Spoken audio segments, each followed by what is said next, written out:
Hi everyone.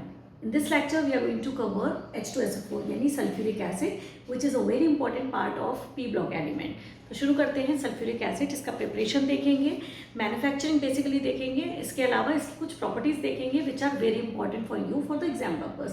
Start करते हैं from the preparation में जो हम मैन्युफैक्चरिंग मेथड इसके लिए यूज करते हैं उस पर कॉन्सेंट्रेट करेंगे. And that manufacturing method is called contact process. क्या नाम है इसका? Contact process. इस प्रोसेस को हम 3 स्टेप्स में देखेंगे. The very first step is preparation of sulphur dioxide from sulphur. तो आप क्या करेंगे फर्स्ट स्टेप में? You will burn the sulphur with oxygen. आपको मिलेगा sulphur dioxide. If you want you can prepare this sulphur dioxide using the sulphide ore. यानी जब आप सल्फाइड ओर लाइक FeS2 को रोस्ट करेंगे, burning in the presence of air is called roasting. Excess of air में जब burn करते हैं then you will get what? Fe2O3 मिलेगा और साथ में एज अ बाई प्रोडक्ट आपको इस प्रोसेस में मिल जाता है सल्फर डाइऑक्साइड, जो कि आयरन की मैन्युफैक्चरिंग के टाइम पे आप इसे इस्तेमाल कर सकते हैं. इस प्रोसेस को इस्तेमाल करते समय sulphur dioxide as a by product मिल ही जाता है. So this is the first step. First step में आपको सल्फर डाइऑक्साइड मिल गया. अब now in the second step what you will do, इस सल्फर डाइऑक्साइड को you will convert into sulphur trioxide. अब ये होता है by reacting it with oxygen. अब ये जो प्रोसेस है ना sulphur dioxide to sulphur trioxide, ये एक रिवर्सिबल प्रोसेस है. यहाँ आपको याद रखना होगा the process is reversible as ये एक्सोथर्मिक प्रोसेस है, यानी डेल्टा H जो है वो -192 किलो जूल्स पर मोल है. ठीक है. तीसरी चीज, ये जो आपकी रिएक्शन है यहाँ पे if you balance this reaction 2SO2 + O2 = 2SO3, तो यहाँ पे 2 moles of sulphur dioxide and 1 mole of oxygen है. तो इसका मतलब टोटल नंबर ऑफ मोल्स यहाँ पे हुए लेफ्ट में 3 मोल्स.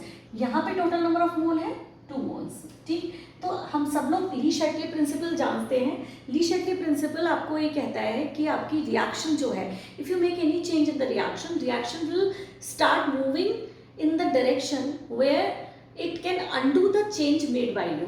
तो यहाँ पे वो रिएक्शन उस तरफ चलना शुरू कर देती है. कोई भी रिवर्सिबल रिएक्शन में ये पॉसिबल होता है. Reversible reaction start proceeding in the direction जहाँ से वो आपका जो चेंज आपने किया है, यानी आपने टेम्परेचर बढ़ाया है, जिस तरफ टेम्परेचर अब्जॉर्ब हो रहा होगा उस तरफ आपकी रिएक्शन मूव करना शुरू कर देगी. तो इस पर्टिकुलर रिएक्शन में क्योंकि रिएक्शन रिवर्सिबल है, एक्सोथर्मिक है यानी हीट इवॉल्व हो रही है, तो यहाँ पे हमें चाहिए लो टेम्परेचर. हालांकि जब हम इस रिएक्शन को लो टेम्परेचर पर करते हैं तो इक्विलिब्रियम में दिक्कत आती है. आपका सल्फर डाइऑक्साइड रिक्वायर्ड अमाउंट में नहीं मिलता है. इसलिए ये जो रिएक्शन है वो की जाती है एट द 720 केल्विन टेम्परेचर, जो कि ज़्यादा लो टेम्परेचर तो नहीं है, बट हाँ उसको मैनेज किया जाता है कि कैसे भी मिनिमम से मिनिमम टेम्परेचर कैसे मैनेज किया जाए.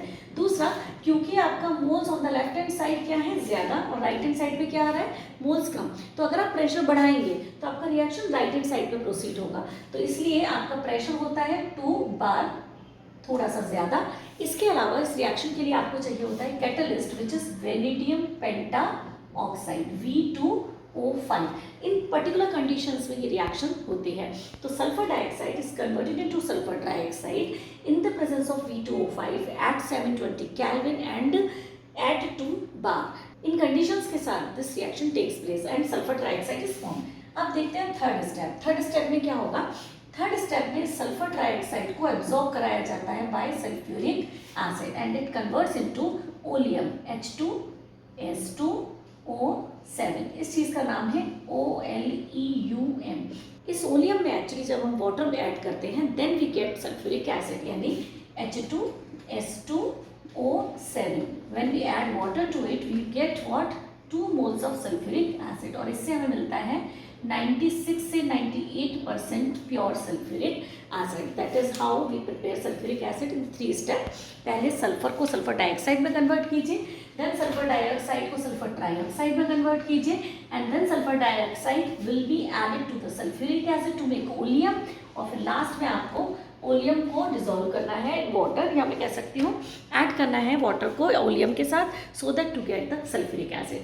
अब बात करते हैं एसिड की प्रॉपर्टी के बारे में. सल्फ्यूरिक एसिड सबको पता है it is a very strong acid. अच्छा एसिड है जो कि काफ़ी इसका डिसोसिएशन कांस्टेंट काफ़ी ज़्यादा होता है. इसका जो Ka मिलता है ना फर्स्ट रिएक्शन के लिए, फर्स्ट रिएक्शन का मतलब है मेरा यहाँ H2SO4 को जब आप डिसॉल्व करेंगे इन वाटर तो आपको मिलेगा HSO4 माइनस और साथ में आपको मिलेगा H3O प्लस। तो जब आपको ये रिएक्शन मिलती है, ये इसमें इसके लिए इस पर्टिकुलर रिएक्शन के लिए Ka का वैल्यू डिसोसिएशन कांस्टेंट जो होता है वो 10 होता है, जो कि काफ़ी हाई नंबर है, काफ़ी बड़ा नंबर है, जिसकी वजह से this acid is a very strong acid. ठीक, अब इसके बाद बात करते हैं, क्योंकि एसिड है तो बेस के साथ रिएक्ट करेगा, तो वो प्रॉपर्टीज हम लोग अभी डिस्कस नहीं करेंगे। एवरीवन नोज कि acid react with the base to form salt and water and all. यहाँ दो प्रॉपर्टीज जो हैं, जो मेजर प्रॉपर्टीज है वो मैं यहाँ डिस्कस करूंगी। And this first property is कि sulphuric acid work as a dehydrating agent, बहुत इंपॉर्टेंट। तो यहाँ पे concentrated sulphuric acid I am talking about, कौन सा acid? Concentrated sulphuric acid work as a dehydrating agent. अब डिहाइड्रेटिंग एजेंट क्या होता है? जो कि वाटर को रिमूव कर देता है। फॉर एन एग्जाम्पल, अगर हम लेते हैं C12H22O11, I hope you know that this is sucrose. ठीक है, इसमें अगर आप कॉन्सेंट्रेटेड H2SO4 डालेंगे ना, तो this will take out the water from this sucrose. तो क्या बचेगा यहाँ पे जब वाटर निकल गया सुक्रोज में से, तो you will get only carbon. तो ये जो बर्न्ड शुगर होती है ना, दैट इज कॉल्ड कार्बन। तो when you will react the sucrose और sugar with concentrated sulphuric acid, तो उसमें से वो पानी निकाल के उसको कार्बन में या चारकोल, शुगर चारकोल जिसे हम बोलते हैं, शुगर चारकोल में कन्वर्ट कर देगा। सेम चीज अगर आप इसे देखेंगे CuSO4 के साथ ले लूँ मैं, CuSO4.5H2O, we know that it is copper sulphate and water की प्रेजेंस में। तो यहाँ पे आपने अगर कॉन्सेंट्रेटेड सल्फ्यूरिक एसिड लिया, तो व्हाट विल हैपन, ये दोनों अलग अलग हो जाएंगे, मतलब CuSO4 अलग हो जाएगा और ये वाटर इसके साथ एब्जॉर्ब हो जाएगा। तो आपको मिलेगा CuSO4 और अलग हो जाएगा क्या, वाटर मॉलिक्यूल। तो this way it is dehydrated, तो it is working as a dehydrating agent. तो आप याद रखिएगा, it is a very good dehydrating agent. Now the next reaction या next type of property shown by the sulfuric acid is it is a very good oxidizing agent। तो ये metals, non metals इनको oxidise कर देता है। आपको मिलते हैं ऑक्साइड्स एज वेल। आपको जब ये ऑक्सीडाइज कर देता है का मतलब है कि खुद रिड्यूस होता होगा। तो लेट्स सी क्या होता है एक्चुअली। तो मेरे पास है H2SO4। जब ये वर्क करता है, आप जब इसे हीट करेंगे, it will convert itself into H2O plus SO2 plus nascent oxygen। तो on heating this concentrated sulfuric acid will convert into sulfur dioxide। और हम लोग इसके बारे में बात कर चुके हैं कि सल्फ्यूरिक एसिड में सल्फर का ऑक्सीडेशन स्टेट +6 होता है, सल्फर डाइऑक्साइड में देयर इज ऑक्सीडेशन स्टेट +4। तो +6 से +4 पे जाना, +6 से +4 ऑक्सीडेशन स्टेट पे जाना इज व्हाट, रिडक्शन। तो यहाँ पे हो क्या रहा है, यहाँ पे this H2SO4 is reduced into sulphur dioxide, और खुद जब ये रिड्यूस हो रहा है तो this is going to work as a oxidising agent. तो हम जितनी भी रिएक्शन देखेंगे उसमें आपको प्रोडक्ट, ऐसा प्रोडक्ट आपको सल्फर डाइऑक्साइड मिलेगा, और आपका जो सल्फ्यूरिक एसिड है वर्क करेगा एज एन ऑक्सीडाइजिंग एजेंट। देखते हैं मेटल्स और नॉन मेटल्स के साथ इसके रिएक्शन। पहली रिएक्शन में लिख रही हूँ इसकी विद कार्बन, रिएक्शन करवाती हूँ विद H2SO4, और हम यहाँ ले रहे हैं क्या, कॉन्सेंट्रेटेड H2SO4। ठीक है, तो कार्बन प्लस H2SO4, तो मैंने क्या कहा था, ऑक्साइड मिलेगा, और आपका जो सल्फेट होगा वो कन्वर्ट हो जाएगा इनटू सल्फर डाइऑक्साइड, और कार्बन का मिल जाएगा ऑक्साइड। तो मैं यहाँ से कन्वर्ट कर सकती हूँ कार्बन को इनटू कार्बन डाइऑक्साइड। तो ये हो गया आपका क्या, ऑक्सीडेशन ऑफ कार्बन। दूसरी चीज क्या मिली आपको, SO2, और तीसरी चीज क्या मिली, वाटर। तो SO2 और वाटर तो हमें यहीं से दिख रहे हैं। तो दूसरी चीज मिली अब, तो carbon dioxide plus sulphur dioxide plus water, तो carbon get oxidised, sulphuric acid will get reduced. Next देख लीजिए, next reaction is with sulphur, sulphur plus H2SO4। यहाँ पे only one element is there जिसको यहाँ पे आप कन्वर्ट कर सकते हैं। तो आपको यहाँ पे सल्फर डाइऑक्साइड वैसे ही मिल रहा है, और साथ में मिल रहा है व्हाट, वाटर।